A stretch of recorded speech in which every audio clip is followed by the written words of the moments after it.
Daniel Ann Ipipadre Radica, 3 Architecture under Teo Trivi, and I'm here to share my sacramental life from my birth and up to the future vocation that I want. So, welcome and hi! So, to start my story, let's go to my room. And here we are. Welcome to my world, welcome to my life.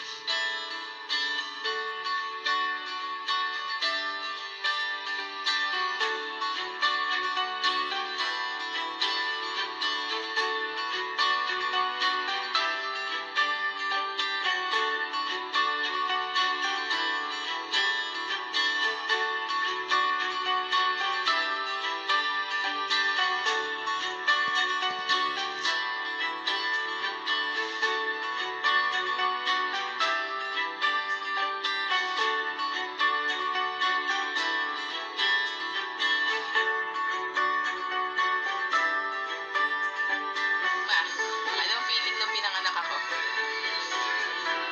Visit. Siyempre masaya. Masaya na may takot. Masaya kasi lumabas na yung pinaghirapan ko ng ilang buwan, siyang na buwan. Tapos, mahirap. Siyempre kasi habang lumalaki yung bata, habang lumalaki ka, siyempre nandun yung kailangan maayos na pag-aalaga sa'yo.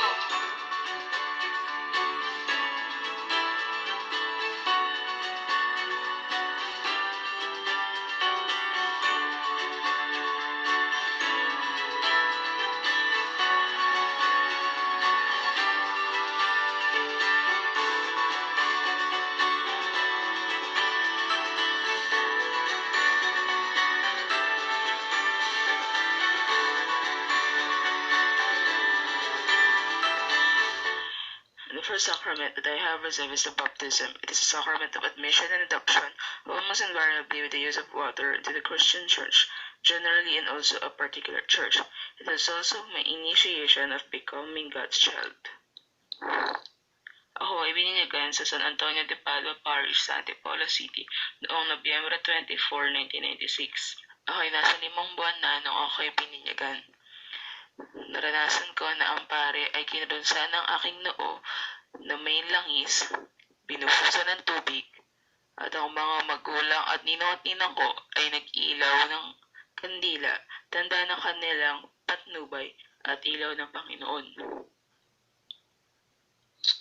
Meron akong 3 pairs ng ninong at ninang.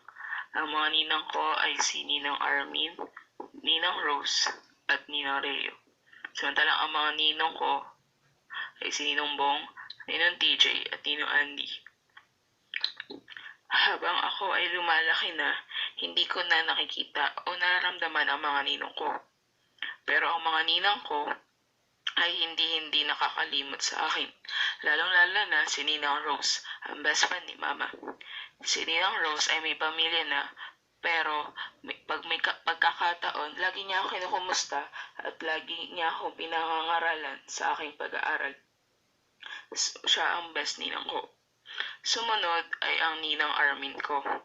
Si Ninang Armin, lagi siyang nagpapadala ng regalo. Lagi siyang nagkumukumusta. Kaso nga lang ngayon, hindi na masyado dahil married na siya at malaki na rin ako. At ang last ay ang Ninang Reo ko na pinsan ko din. Kami ay lagi magkatuwang sa usapang pagkain, pero darating na rin sa punto na sinasabihan na niya ako na tumigil na sa pagiging matakaw. Sobrang saya ko na naging ninang ko sila Ninang Rose, Ninang Armin at Ninang Reo dahil may oras sila para kumustahin ako at pangaralan sa nagiging takbo ng buhay ko. Ito ay naging inspirasyon ko para maging mabuti ring isang ninang sa mga batang magiging inaanak ko. At dumating na nga ang panahon na ako ay naging ninang. Unang-una kay Krisha May Oliveros. Ako ay kinuha ninang niya noong mga high school pa lamang ako. Kaya hindi ako nakarating sa kanyang binyag dahil na rin sa probinsya siya nakatira. Si Krisha ay isang ganap na dalaga na ngayon. At kinukumusta ko siya, binibigyan ko siya ng regalo, at nagkakausap kami sa pamamagitan ng Facebook. Ang mga sumusunod kong inaanak ay si John Derek at si John Raphael Ngao.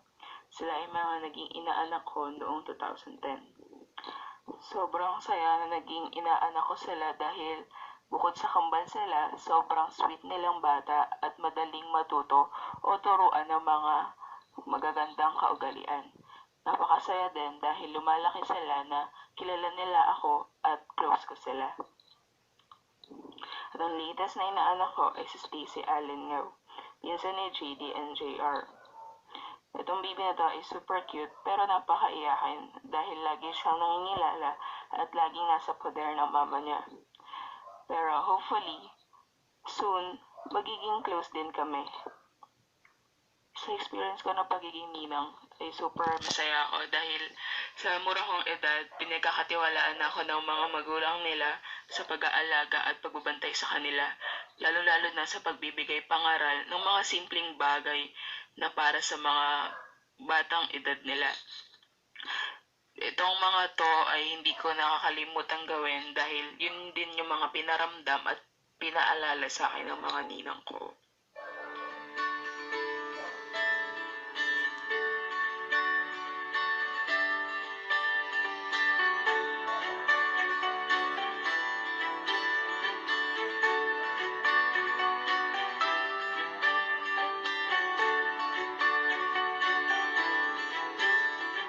The second sacrament that I have reserved is the First Communion. This is the event where I had my first reception of the sacrament of the Holy Eucharist. So, nag-First Communion ako, nag-grade 3 ako when I was 8 years old. And before the event, I had my first confession. So, napaka-ibang feeling. Siguro dahil yun yung parang first recognize ko na makasalanan pala ako and yun yung kailangan gawin, ayaw mag-confess. And after that is to receive God again. So aside from being its communion and the confession basis, this is very memorable dahil I had my first ever experience of being a lector as a first reader sa Eucharistic Mass. So super honor ako nung panahong yun.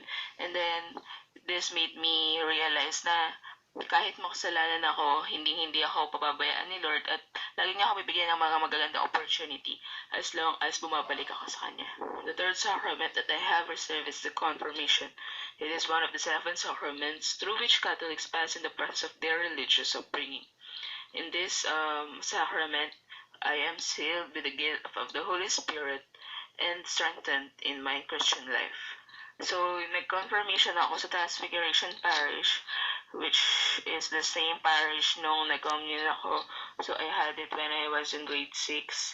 Yung pair of ninong at ninang ko, isa na lang, si Ninong Neng, which is the father of my best friend, Mikey, and my ever-loving, loyal Ninang Rose.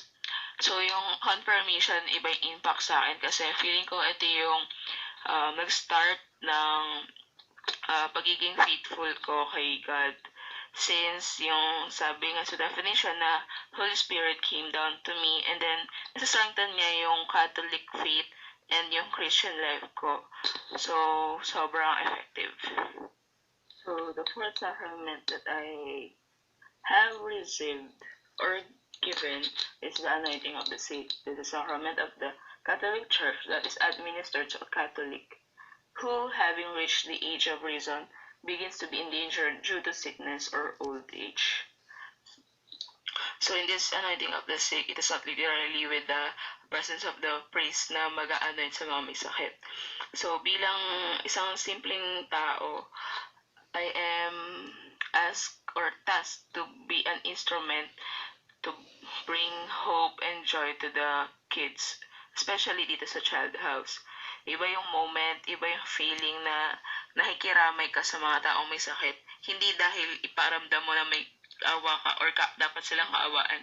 Pero mas dapat iparamdam na minamahal sila at ganong kamahal sila ni God.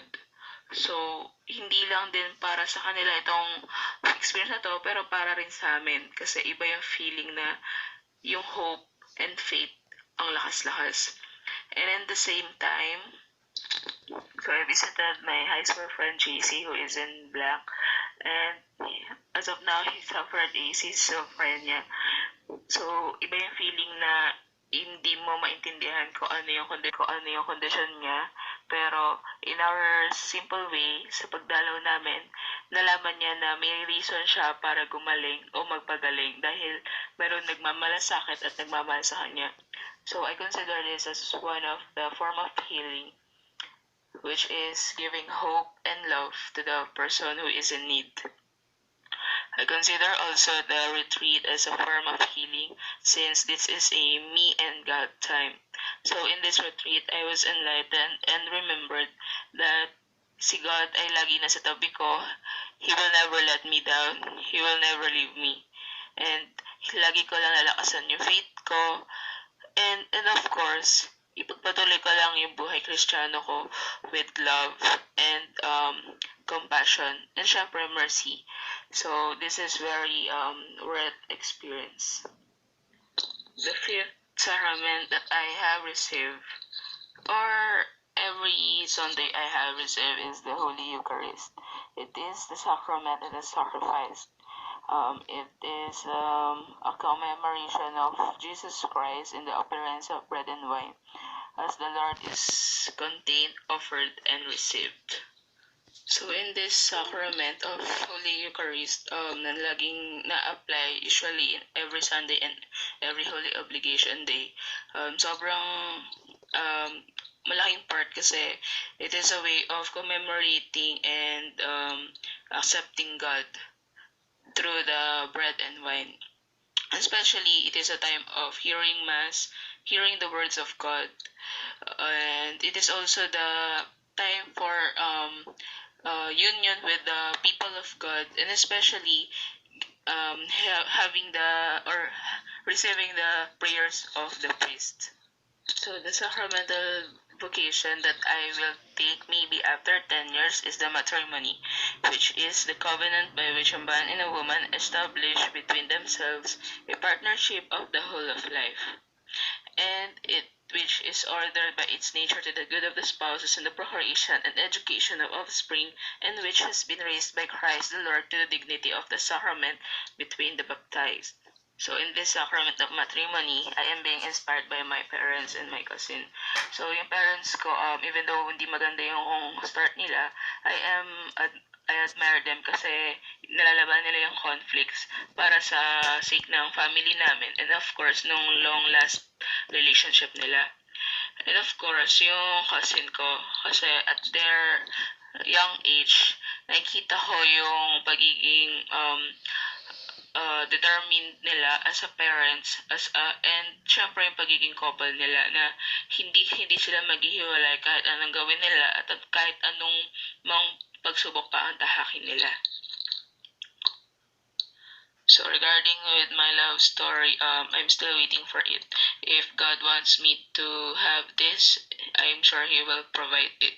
But I'm foreseeing these things in my wedding, especially pangarap lang. So I want it to be simple and symbolic. Kasi gusto ko lang naman maging intimate yung event wherein God, wherein God will be the witness of my union with my husband. So let it be. And the last sacrament that I am open to is the Holy Orders, in which is the sacrament through which the mission entrusted by Christ to His apostles continues to be exercised in the Church until the end of the time. Thus, it is the sacrament of apostolic ministry. So, yung counterpart ng Holy Orders to the female is yung pagiging madre. So, I am open to it since I was a kid kasi doon ako nag-aral sa Dominican, Paulinian, and Bosconian School. So, maraming bagay na naka-impact sa buhay ko dahil siguro lumaki ako sa religion school, and at the same time parang there's a desire or fire in my heart na I really want to serve God and even the fellow men. So I'm working on it, and to uh, to help me with that, I interviewed my CLE teacher when I was in fourth year high school for some messages and other advices that I could get from her experiences. So, sister, what is your real name po? My real name is Evelyn Lasco. That is my baptismal name, Evelyn Lasco. And your vocation name or alias po? We call it religious name. Religion. When I became a foster sister, became a novice, I was given the name after Saint Therese. So my name is Sister Mary Therese of Jesus Christ in Eucharist. Message to the aspirants. Aspirant. Yung aspirant sa kasi, ano Para yun kahit mga interested. okay, yung mga interested o sa mga kabataang nagde-desire. Okay. Don't be afraid. Yan ang una kong talaga na don't be afraid to discover uh, the call of God. Do not be afraid to try. And do not be afraid of things that you heard from other people. No, pag magmadri ka, ganito, ganyan. Pag ganito, ganito daw. Hindi. Kung nararamdaman mo na talagang tinawag ka, try to answer. At saka, talk to God na talagang, Lord, ito ba talaga ang gusto mo sa akin? At saka, ang Panginoon naman, hindi naman siya madamot. Kung nakikita ka niya na nag-suffer ka sa loob, nakikita ka niya na hindi mo talaga kaya, hindi naman din siya magagalit kung ikay lalabas. Kasi there might be another way of life preparing for you. Mga ganun lang yun. You just have to be open. Nilo po. Ako po kasi, kaya ako po pinili. May choice po kasi kami mag-matrimony and holy orders po. So, sabi ko po, parang both ko po, parang open po ako sa both. Kasi yung pag-sister po kasi parang preschool po. Nag-aral po ako sa St. Dominic sa Nayon po. Yung black po. Dominican sisters. Opo, black po yung feel nila. So parang doon po ako natuwa. Then, wala naman po ng grade school. High school po, sa all, parang madalang po. Till college po, parang may instance po. Ganun po, parang marami na pong unexpected. Lalo po nung retreat. Nilalako po nila ako na parang mag-madre. Parang bigla pong may nagtanong ako mag-madre po. Sabi ko po, parang wala po. Tapos parang nahiligan ko po yung pag may sign po. Parang, sige, pag may nakita akong sister, parang pagharap ko po, may nakita po akong painting sa isang chapel. Di ko po talaga alam. Tapos parang, wala, kinabahan po ako. Tuwing may nakita po akong madre, parang meron pong, parang parang ganun po, parang joke po ba to, Lord? Parang ganun po. Tapos parang, wala na lang po kasi sa family po namin.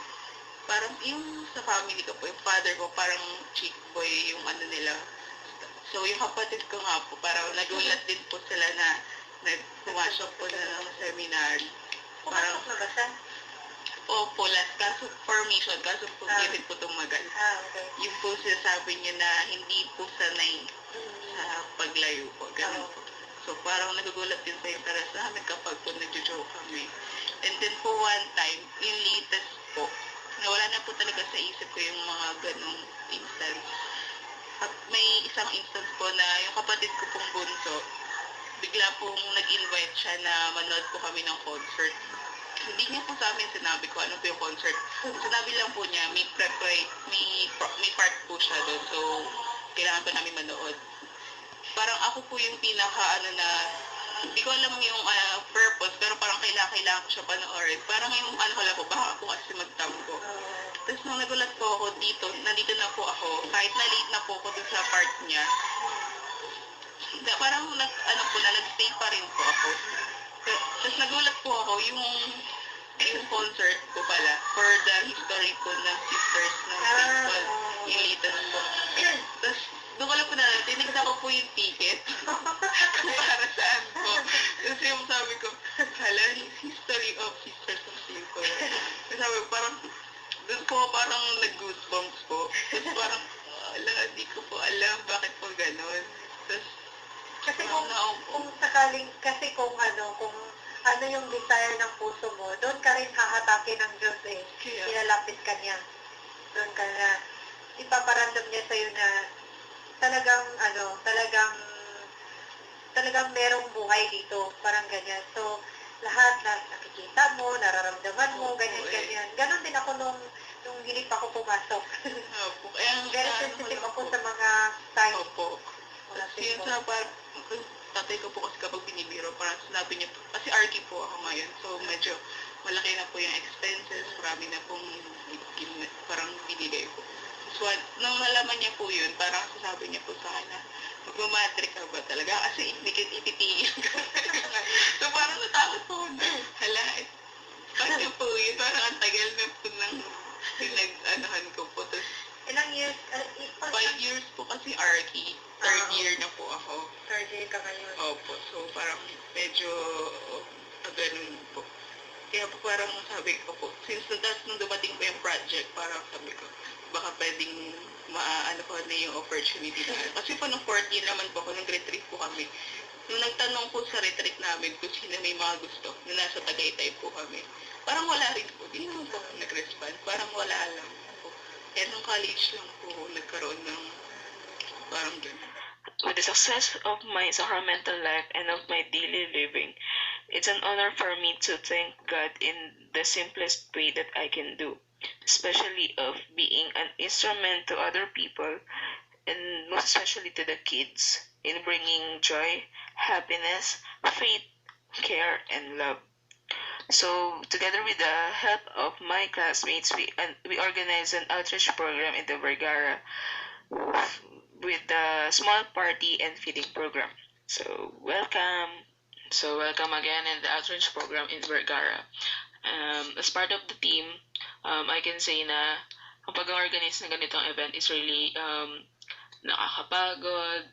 Of course, medyo mahirap, especially financially. Kasi syempre, we're still students and humingi pala kami sa parents. And of course,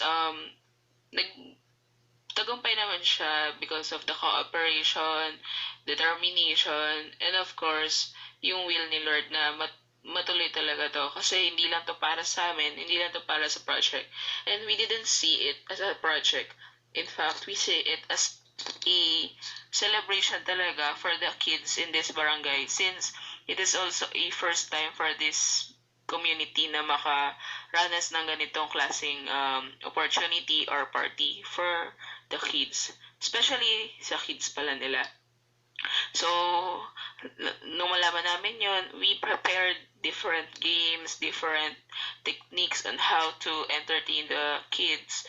And especially, ma-boost yung energy nila, yung skills nila.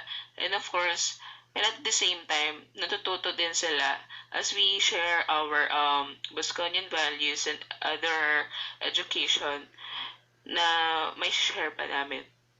So, seeing the smiles and different joyful gestures of these kids is really heartfelt, heartfelt gratitude nila para sa amin. Sobrang nakaka-overwhelm, sobrang memorable, and of course, sobrang fruitful. So, this is a big opportunity not just for us and also for the kids na mas maging hopeful sila, na mas maging masayahin sila. And then, mas matulungan sila na i-enjoy lang yung pagiging bata nila and don't rush things na masyadong excited for the mature life. So, this is really a wow. This is really an unforgettable moment.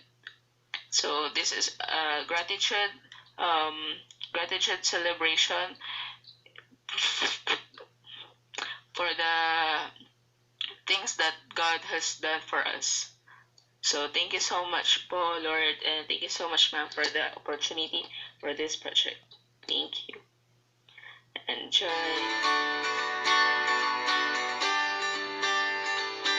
With my sacramental life, I can say that it is simply a commemoration, celebration, and collection of different important events in my life that I have encountered the Lord.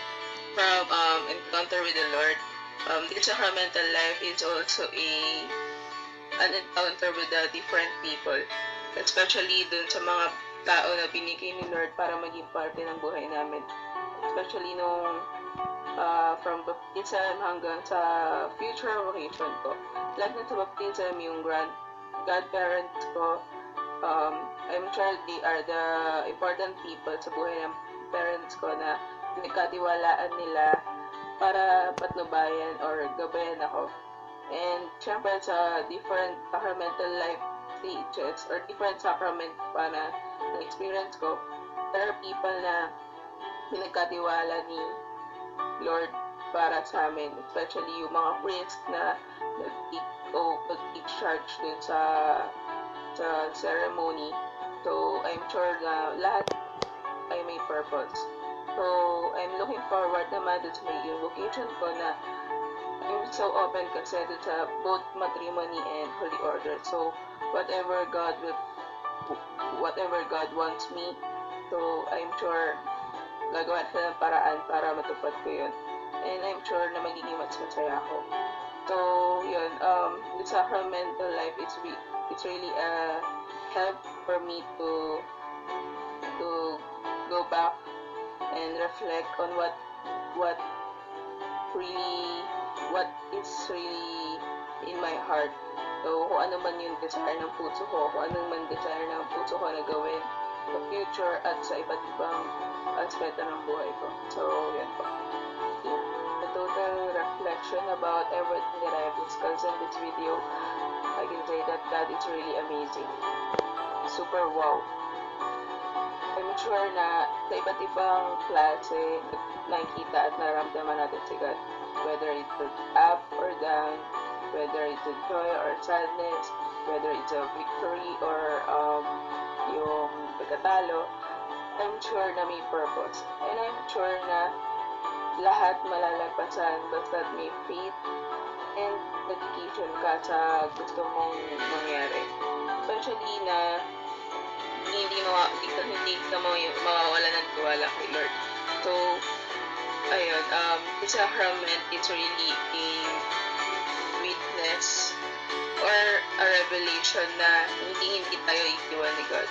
So, it is a fulfillment of His promise na He will give us a chance to live with Him in His wonderful kingdom. So, God bless us all and thank you.